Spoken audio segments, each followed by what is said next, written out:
أعوذ بالله من الشيطان الرجيم بسم الله الرحمن الرحيم إنا جعلنا في أعناقهم أغلالا فهي إلى الأذقان فهم مقمحون وجعلنا من بين أيديهم سدا ومن خلفهم سدا فأغشيناهم فهم لا يبصرون وسواء عليهم أأنذرتهم أم لم تنذرهم لا يؤمنون إنما تنذر من اتبع الذكر وخشي الرحمن بالغيب فبشره بمغفرة وأجر كريم صدق الله العظيم. ہم نے ان کے گلوں میں طوق ڈالے رکھے ہیں جو تھوڑیوں تک پہنچے ہوئے ہیں اور اس وجہ سے ان کے سر اوپر کو اٹھے رہ گئے اور ہم نے ایک آڑ ان کے آگے کھڑی کر دی ہے اور ایک آڑ ان کے پیچھے کھڑی کر دی اور اس طرح انہیں ہر طرف سے ڈھانک لیا ہے جس کے نتیجے میں انہیں کچھ سجھائی نہیں دیتا اور ان کے لیے دونوں باتیں برابر ہیں. چاہے تم انہیں خبردار کرو یا خبردار نہ کرو وہ ایمان نہیں لائیں گے. تم تو صرف ایسے شخص کو خبردار کر سکتے ہو جو نصیحت پر چلے اور خدا رحمان کو دیکھے بغیر اس سے ڈرے. چنانچہ ایسے شخص کو تم مغفرت اور باعزت اجر کی خوشخبری سنا دو. سورہ یاسین کے اندر اللہ تبارک و تعالی نے شروع میں فرمایا کہ قرآن حکیم کی قسم اے پیغمبر یہ قرآن آپ کے اوپر نازل کیا گیا ہے اور آپ برحق پیغمبر ہوں. یہ پہلا رکوع یاسین کا ہے. اس کے اندر چند تمہیدی باتیں سورت کی بیان کی گئی, چند خاص باتیں ذکر کی گئی ہیں. پھر اس کے بعد پوری سورت دوسرے رکوع میں ایک واقعے کا ذکر ہے, تیسرے رکوع کے اندر اللہ تبارک و تعالیٰ کی نشانیوں کا ذکر ہے, چوتھے رکوع کے اندر آخرت کا ذکر ہے اور پانچویں رکوع کے اندر پھر پوری سورت کا خلاصہ بیان کیا گیا ہے. تو یہاں فرمایا کہ یہ کتاب بھی برحق ہے اور اسی طرح آپ بھی سچے نبی ہو, لیکن بعض وجوہات کی بنا پر کچھ لوگ دنیا میں ایسے جکڑے ہوئے ہیں کہ انہیں نہ اللہ کی نشانیاں نظر آتی ہیں نہ وہ آخرت کی طرف راغب ہوتے ہیں. تو مکہ کے اندر یہ قرآن چونکہ اتارا گیا تو سب سے پہلے وہاں کے لوگوں کا ذکر کیا گیا. ویسے ان کے ذریعے سے یہ قرآن ساری دنیا والوں کے لیے اتارا گیا. آپ صلی اللہ علیہ وسلم کو اللہ تبارک و تعالیٰ نے فرمایا کہ کافۃ للناس, کہ آپ تمام انسانیت کے لیے پیغمبر بنا کر بھیجے گئے. تو یہاں فرمایا دو باتوں کا ذکر کیا ہے, انا جعلنا فی اعناقہم اغلالا, کہ بعض لوگ ایسے ہوتے جو ہٹ درمی کرتے کہ نبی برحق ہے, کتاب برحق ہے, اس کے باوجود نہیں مانتے اور اڑے رہتے. ایک تو آدمی کو شک ہے, اس کو سمجھ میں نہیں آتا کہ بھئی دو آدمیوں کے درمیان جھگڑا ہو رہا ہے. اب ایک سمجھتا ہے میں حق پر ہوں, دوسرا سمجھتا ہے میں حق پر ہوں, وہاں ٹھیک ہے. تیسرا آدمی آ کر کہتا ہے کہ بھئی تو غلط ہے, چوتھا بھی کہتا ہے تو غلط ہے, پھر بھی میں نہیں مانتا کہ میں ہی حق پر ہوں. تو یہ ہٹ درمی ہوں, ضد ہوں. ایک تو شک کی وجہ سے نہ ماننا اور ایک ضد کی وجہ سے نہ ماننا, دونوں کے اندر فرق ہے. تو فرمایا کہ یہ مکہ کے اندر بعض لوگ ایسے ہیں جو ہٹ درمی کی وجہ سے نہیں مانتے. اب وہ نہیں مانتے تو انذرتہم ام لم تنذرہم, ان کو ڈرانا نہ ڈرانا, ان کو چوکنا کرنا نہ کرنا, ان کو دعوت دینا نہ دینا یہ برابر ہے, ان کے اوپر کوئی اثر ہونے والا نہیں. اس کا مطلب یہ نہیں ہے کہ ہمیں اپنے کام کو چھوڑنا ہے, ہمیں اپنے کام کو پوری تندہی کے ساتھ کرنا ہے, پوری ذمہ داری کے ساتھ کرنا ہے. معنی دو قسم کے ہوتے. امام رازی رحمت اللہ علیہ جو ایک بہت بڑے مفسر ہیں, ان کا قول معرف القرآن کے اندر روح المعانی کے حوالے سے نقل کیا ہے کہ بھئی رکاوٹیں دو قسم کی ہوتی. ایک تو انسان اپنے اندر بھی نہیں جھانکتا. انسان اگر اپنے اندر جھانکے تو وہ پائے گا کہ مجھے اللہ نے بنایا, میرا دل دھڑک رہا ہے, وہ اللہ تبارک و تعالیٰ نے بنایا, میں بول سکتا ہوں, میں کھانا کھا سکتا ہوں, میرے اندر خون دوڑ رہا ہے.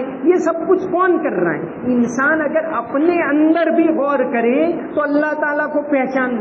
دوسرا یہ کہ اگر آس پاس وہ دیکھے اللہ کی قدرت, یہ درخت ہے, درخت کا پتا, ایک پتے کے اندر بھی اللہ کی قدرت کی نشانی ہے کہ وہ پتا سانس لے رہا ہے, وہ پتا آکسیجن چھوڑ رہا ہے, وہ پتا اس کے اندر کلوروفل پیدا ہوتا ہے, یہ ساری چیزیں, اس کے اندر پانی ہوتا ہے, اس کے اندر سے جو ہے پانی کا باشپی بھون ہوتا ہے. یہ ساری چیزیں اگر کوئی غور کرے تو اللہ تبارک و تعالیٰ کو پہچان لے. تو یہاں دو آیتیں, پہلی آیت کے اندر یہ مثال بیان کی انسان کو سمجھانے کے لیے, اِنَّا جَعَلْنَا فِي أَعْنَاقِهِمْ أَغْلَالًا, کہ ان کے گلوں کے اندر توق پڑے ہوئے ہیں, لوہے کی زنجیریں, فَهِيَ إِلَى الْأَذْقَانِ فَهُمْ مُقْمَحُونَ.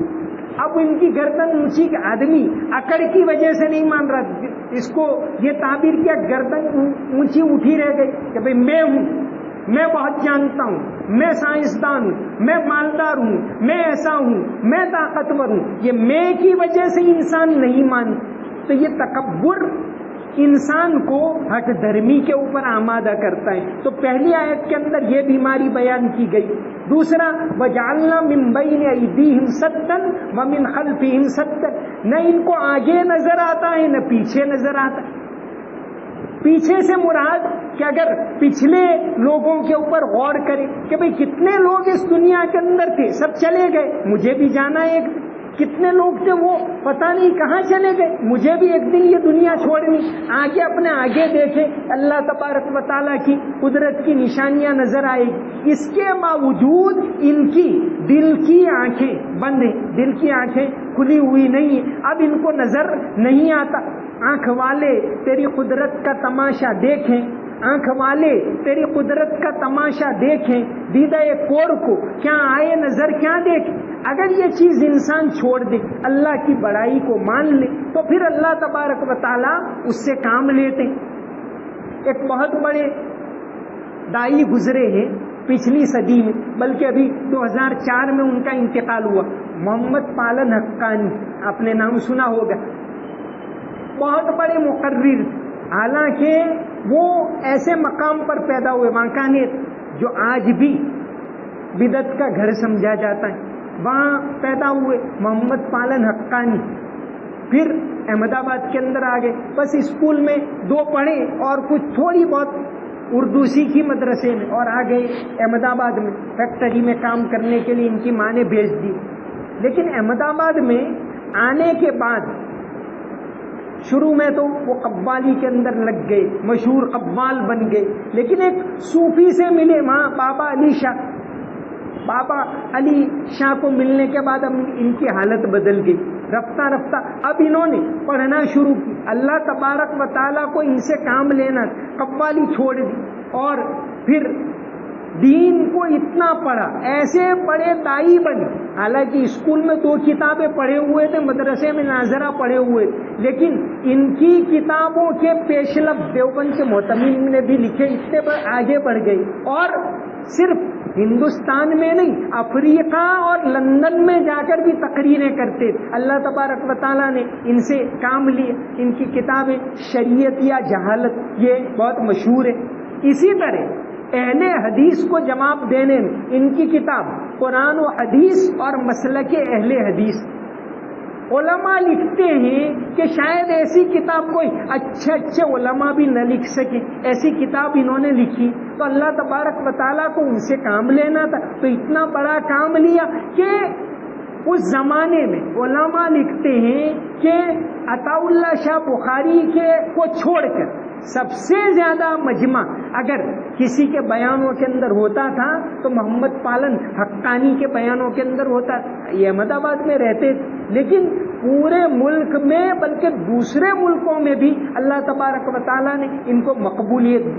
تو جس کی دل کی آنکھیں کھل جائے اللہ تعالیٰ اس سے کام لیتے. اور یہ ہٹ درمی تکبر، یہ مکہ والوں کا ذکر ہو رہا ہے کہ ابو جہل کو پتا چل گیا تھا کہ یہ صحیح ہے، ان کا کلام بھی صحیح ہے، لیکن کیوں نہیں مانا؟ اس کے سب چیلے سب کہ بھئی کہاں جائیں گے وہ پھر؟ تو وہ بادشاہت، وہ چودھراہٹ، اس کی وجہ سے اس نے نہیں مانا. تو پھر جو نہ مانے تو اللہ تعالیٰ کو کوئی پڑی نہیں. انک لا تہدی من احببت ولکن اللہ یہدی من یشاء، کہ ہدایت دینا یہ اللہ تبارک و تعالیٰ کے اختیار میں، کسی انسان کے اختیار میں نہیں ہے. آپ صلی اللہ علیہ وسلم کو بھی اللہ تبارک و تعالیٰ نے فرما دیا.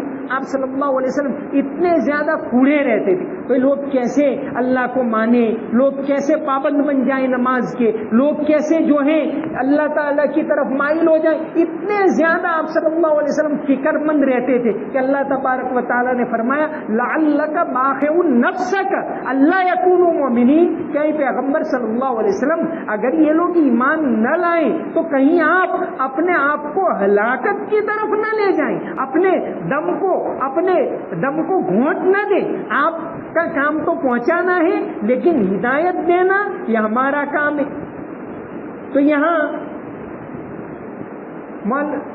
مولانا مظہری تفسیر مظہری کے اندر لکھا ہے، مولانا قاضی ثناء اللہ پانی پتی، ان کی تفسیر مظہری، انہوں نے لکھا ہے کہ یہاں دونوں آیتوں کا مطلب یہ ہے، ایک تو یہ کہ درمی کرتے ہیں اس لیے یہ نہیں مانتے، اور ان کی دل کی نگاہیں بند ہیں، اب ان کو نظر ہی نہیں آ رہا. اللہ کی قدرت کی نشانیاں نہ تو اپنے اندر نظر آتی ہیں نہ باہر نظر آتی ہیں. تو فرمایا کہ ان آیتوں سے مراد آخرت کا عذاب ہے، کہ چونکہ یہاں دنیا میں انہوں نے نہیں مانا تو جہنم میں ان کے گلے میں توق ڈالے جائیں گے اور آگ کی دیوار جہنم کے اندر ان کو گھیرے ہوئے ہوگی. یہ ان دونوں آیتوں کا مطلب ہے. پہلی آیت کا مطلب اغلالن، اس کا مطلب یہ ہے کہ ان کے گلے کے اندر توق ڈالے جائیں گے، اور دوسری آیت جو ہے من بین ایدیہم سدن ومن خلفہم سدن،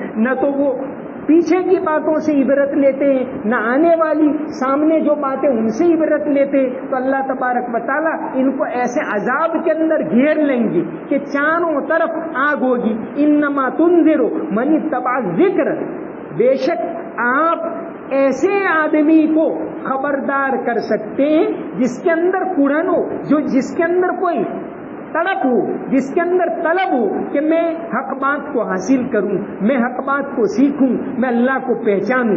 ایسا اگر اس کے اندر کوئی ولولہ ہو، کوئی ذوق ہو، تو ہی آپ ایسے لوگوں کو چوکنا کر سکتے ہیں، خبردار کر سکتے.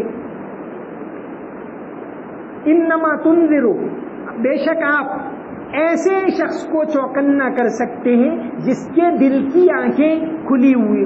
دل کی آنکھیں جب کھل جائے، ایک تو ہماری ظاہر آنکھیں، ایک ہمارا جسم. آدمی جسمانی بیماری ہو تو فوراً علاج کرنے کے لیے جاتا ہے، اور علاج کرنا چاہیے. یہ نبی کریم صلی اللہ علیہ وسلم نے تعلیم دی کہ اللہ تعالیٰ نے ہر چیز کا علاج رکھا ہے، تم علاج کرو، تو علاج کرنا چاہیے. لیکن ایک ہوتی ہے روحانی بیماری، وہ بیماری ہمیں سمجھ میں نہیں آتی. جسمانی بیماری فوراً سمجھ میں آ جاتی کہ میں آپ کو ڈائبٹیز ہو گیا ہے، آپ کو یہ ہو گیا ہے اور آپ کو وہ ہو گئے، فوراً سمجھ میں آ جاتا ہے. لیکن جو روحانی بیماری ہے، جو حقیقی بیماریاں ہیں، اس سے ہم آگاہ نہیں. تو دل کی بیماریوں کا علاج یہ اللہ والوں کے پاس ہوتا ہے. اللہ والوں کے پاس بیٹھے، نیک لوگوں کے پاس بیٹھے تو پھر یہ دل کی بیماری کا علاج حاصل ہوتا ہے. جو لوگ نیک ہوتے ہیں ان کے دل کی نگاہ کھل جاتی ہے.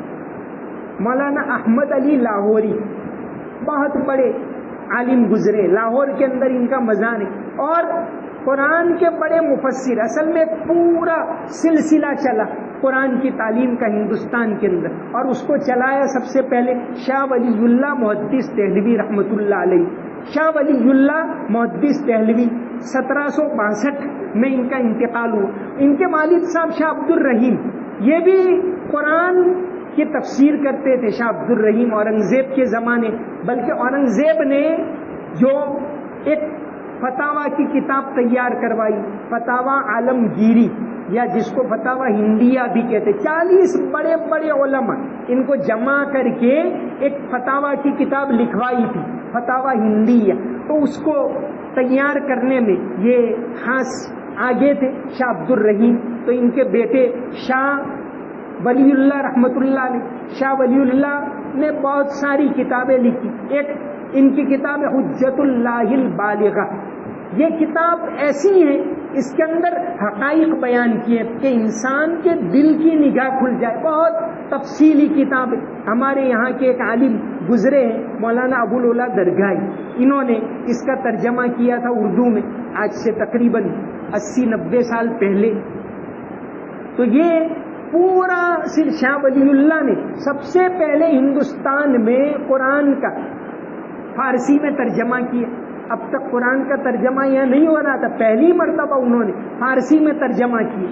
ان کے بیٹے شاہ عبد العزیز، انہوں نے تو تفسیر لکھی فتح العزیز. دوسرے بیٹے شاہ رفیع الدین، انہوں نے قرآن کا اردو میں ترجمہ کیا. شاہ ولی اللہ نے فارسی کے اندر ترجمہ کیا فتح الرحمان، اور انہوں نے اردو میں سب سے پہلا ترجمہ کیا.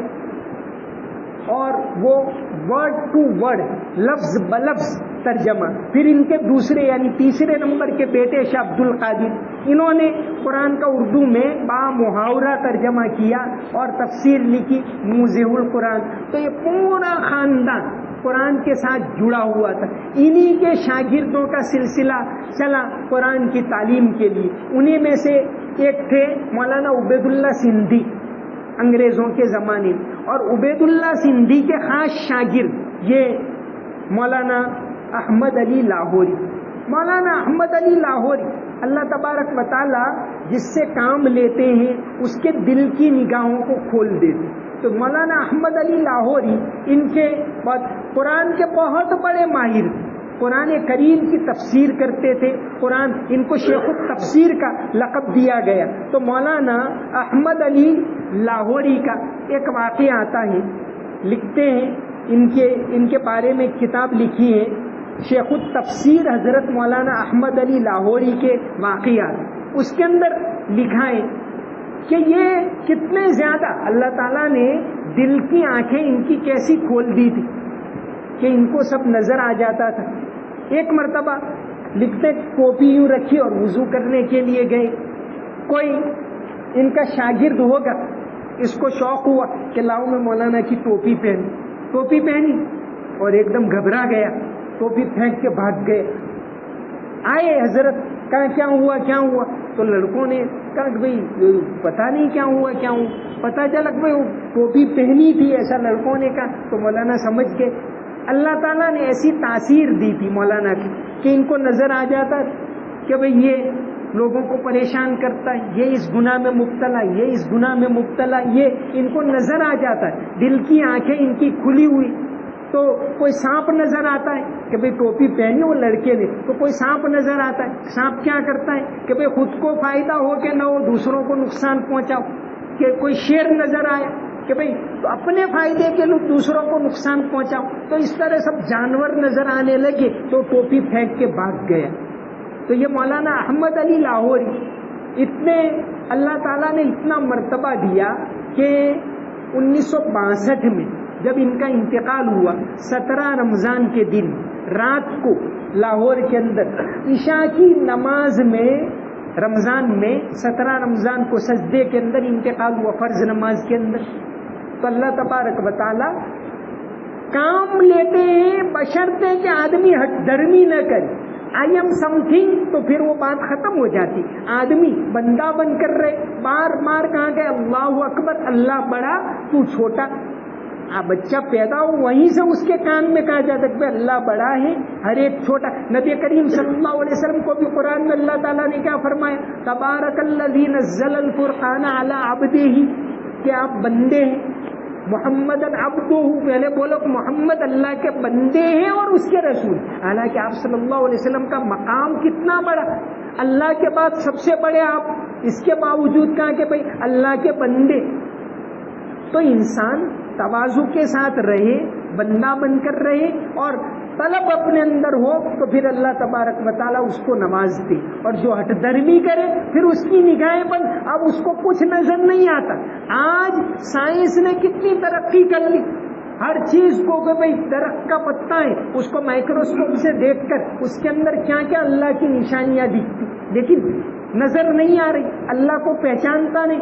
کہاں سے کہاں تک انسان نے سائنس کے میدان میں ترقی کر لی، حالانکہ اس کے ذریعے تو اللہ کی بڑائی کو پہچاننا چاہیے کہ بھئی اللہ تبارک و تعالی اتنی بڑی، اتنا بڑا سورج جس نے بنایا، اتنا بڑا چاند بنایا جو روشنی دے رہا ہے، وہ گرتا بھی نہیں ہے کبھی سورج، کون اس کو تھامے رکھا ہے؟ تو یہ انسان اس کے ذریعے اللہ تبارک و تعالیٰ کو پہچانے۔ تو اگر آدمی ہٹ درمی کرے تو پھر میں یہ فرمایا کہ انا جعلنا فی اعناقہم اغلالا، ایسے لوگوں کے گلے کے اندر طوق پڑ جاتا ہے، فہی الی الاذقان فہم مقمحون، اب ان کا سر اونچا کا اونچا رہ جاتا ہے، اکڑ میں رہتا ہے کہ میں پوچھوں، حالانکہ وہ کچھ بھی نہیں ہے۔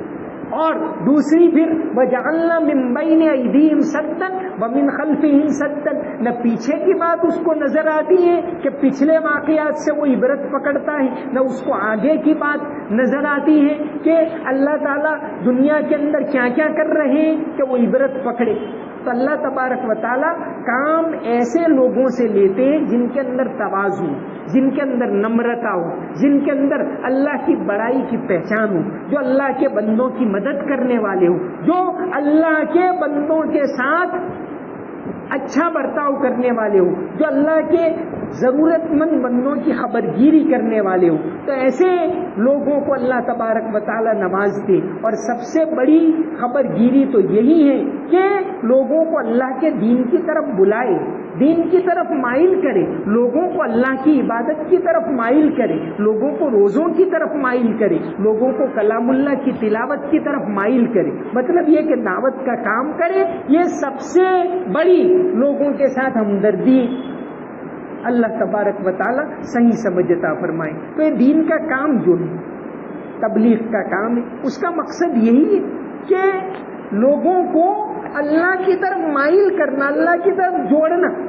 تو یہ بہت بڑا کام ہے۔ اللہ تبارک و تعالیٰ نے آج کے زمانے اس کے ذریعے دعوت کا کام تو آپ صلی اللہ علیہ وسلم سے آج تک ہوتا رہا ہے، الگ الگ طریقے سے ہوتا رہا ہے۔ تو آج کے زمانے میں اللہ تبارک و تعالیٰ نے اس ملک کے اندر خاص طور سے اور پوری دنیا کے اندر اس کو پھیلایا کہ بھئی اس کے ذریعے اللہ کی طرف مائل ہو جاؤ، اپنے آپ کو جوڑو، اپنے آپ کو چھوٹے سمجھو اور اپنے آپ کو ضرورت مند سمجھو کہ میں دین کا ضرورت مند ہوں، مجھے دین سیکھنا چاہیے، مجھے دین کی باتیں جاننی چاہیے۔ تو پھر اللہ تبارک و تعالیٰ اس کو نوازتے، پھر اللہ تبارک و تعالیٰ اس کے دل کی آنکھیں کھول دیتے، دل کی آنکھیں کھل جاتی، پھر اس کو حقیقت نظر آنے لگتی ہے کہ بھئی دنیا ہے وہ تو ایک دن ختم ہونے والی ہے، حقیقی زندگی ہے وہ آخرت کی زندگی ہے، اس کی طرف وہ